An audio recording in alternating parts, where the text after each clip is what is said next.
Hey, good morning, y'all. Good day. I'm going to have to start saying. I am well. Hopefully, you are. It is post-election day, and we know a little bit less than what we knew last night. We thought we knew what we knew, and now it's uncertain. So I have that on my mind, and I'm sure you do too. By the time you watch this, it may be day 2. I'm not sure. This is walk number 6. Walk number 6. I'm still having a hard time with this camera. And we're going to jump right in. The timeline I'm going to use for my own reference. I'm probably going to take it down, and I don't know what I'm going to do with it yet, but I want to continue building it because I like it. Because one of the things I'm realizing from yesterday's reading is yesterday was the first Sabbath. It was a continuation on from Matthew 12, 1-8. It says the disciples pick wheat on the Sabbath, and then later on it says, then Jesus went to the synagogue. So it was the same Sabbath day. So this is the celebration of the first Sabbath day, and we know how Jesus celebrated. He celebrated by being obedient day in and day out, including on the Sabbath.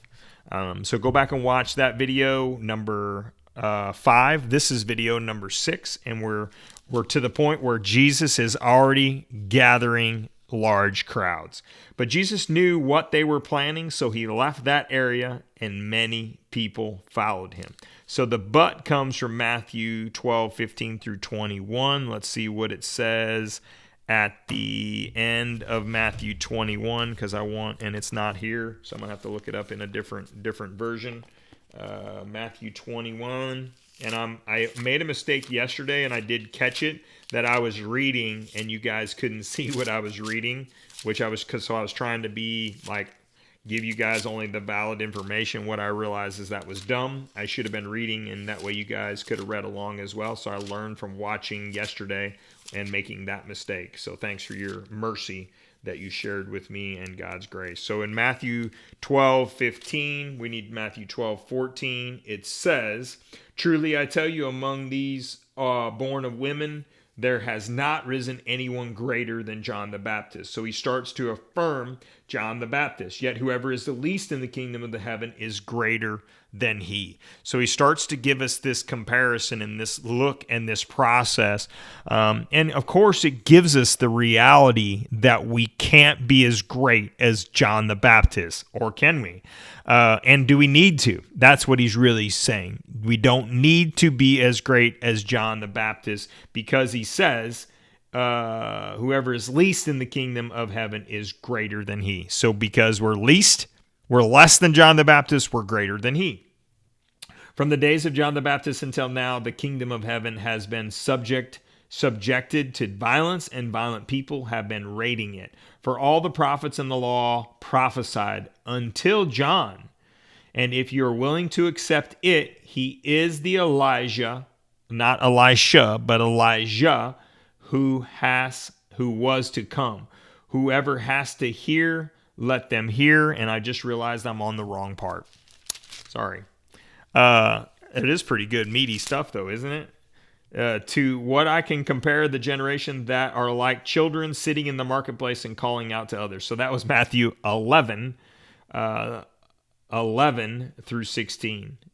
So that was pretty good, meaty stuff. So you might want to read that. Now we're going to switch to 12, which is where I was supposed to be. Let's see. He said to them, if any of you, so this is 12:11. He said to them, if any of you has a sheep and it falls into a pit on the Sabbath, will you not take hold of it and lift it out? How much more valuable is the person? How much more valuable is a person than a sheep? Therefore, it is lawful. So he read all this. Then he said to the man, stretch out your hand. So he stretched it out. Oh, man, I thought this wasn't available. Dang it. I'm sorry. I apologize. There it is right there. I did read this. Then the Pharisees called the meeting to plot how to kill Jesus. And then Jesus says, or then Matthew says, but Jesus knew what they were planning, so that he left that area and many people followed him. So check this out. We boiled it down very quickly through research, is that Jesus didn't stick around where people were planning to kill him. So we need, and I am learning from that today.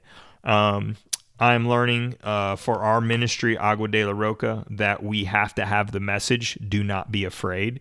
Yeah, of course, we're supposed to be courageous, but what happens when we're not? And we realize that we're not. What happens when we're fearful and we realize that we're being fearful?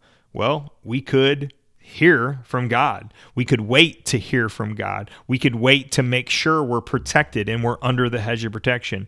And that's what we will do. And I hope and pray that we'll hear from the angel, just like Mary, just like Jesus was surrounded by, just like the apostles, I'm sure we'll have encounters with where they will hear and see, hey, don't be afraid. Here's what God wants you to do. He's with you and you'll be fine. So he healed all the sick among them, but he warned them not to reveal who he was. So I think we're getting a glimpse of why Jesus is saying not to reveal who he is, who he was, or what he's doing, because he's fearful or he's realistic. How about that? He's not fearful, but he's realistic because he knows that the Pharisees are plotting to kill him. Who else is plotting to kill him? Then he said to the man, hold out your hands. So then the Pharisees called a meeting. So we know that at least that the Pharisees are plotting to kill him, and then maybe other people as well. This fulfilled the prophecies Isaiah was concerning him. This is Matthew 12, 15 through 21. Look at my servant whom I have chosen. He is my beloved who pleases me. I will put my spirit upon him, and he will proclaim justice to the nations. He will not fight or shout or raise his voice in public. Boy, he's a good man. He doesn't have to raise his voice. He doesn't have to bring fire and brimstone. He will not crush the weakest reed or put out a flickering candle. Finally, he will cause justice to be victorious, and his name will be the hope of all world. Boy, that is powerful. Listen to this, y'all. Matthew 12:20. He will not crush the weakest seed or put out a flickering candle. What does that tell you? It tells you that Jesus walks carefully and he breathes God's existence very carefully not to put out the flickering candle. He affirms where he needs to affirm. He doesn't yell. He doesn't he doesn't shout. He doesn't fight. And that's an awesome thing to do. He doesn't shout or raise his voice in public. That's all prophesied. And so Jesus is going to fulfill those prophecies. Otherwise, he'd be off the map. He'd be off the mark. So we can really, really learn from that. Mark says something interesting in Mark 3, 7 through 12 and 9. It says, Jesus instructed his disciples to have a boat ready. He had healed many people that day, so all the people eagerly pushed forward to guard him or to touch him. And whenever those possessed by evil spirits caught sight of him, the spirits would throw them into the ground in front of him, shrieking, "You are the Son of God!" But Jesus sternly commanded the spirits not to reveal who he was. So he's starting to be shrewd as a snake and loving as caring as a dove. And what are the disciples doing? The disciples are being his posse.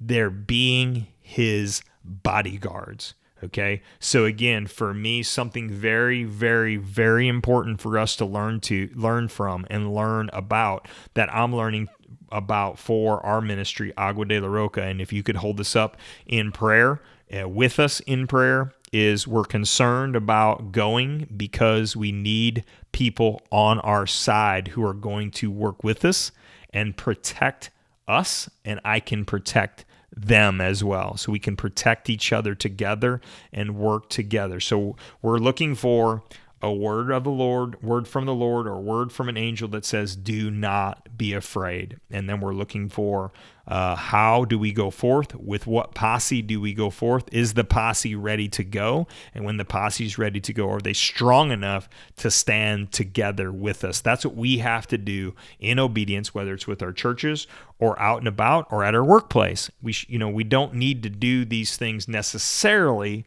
on our own. We need words of encouragement. We need affirmation. We need bodyguards in our life because Jesus had it too, so we can learn from that process. So that's walk number 5. Hopefully you're enjoying it. Let me know how it goes.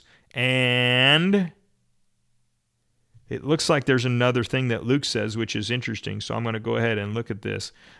This is probably leading into the next part. So I'm actually going to stop because Jesus is getting ready to rest. Okay, and we're going to find out when he does that. And I'm going to guess again that we're about day 43, 44-ish, because that is the Sabbath day. Yeah, I'm going to say day 44, day 45, okay? I'm scratching out our old timeline here, and I'm going to put this in here about day... Boy, sorry about that. Bang, that was bad technology, Shelley. Day 45, day 44 to day 45, okay? All right, that's where you are. Start a timeline, get one put together so we can put something bad, apples back here that really looks cool and that you guys can read. Sorry about the timeline. It didn't work out as well as I had hoped. Maybe I just need to make it bigger or more clear, or maybe if I move closer to it, I might try that tomorrow as well, okay? God bless you. Have a great day. Still working on getting this thing perfected for you guys.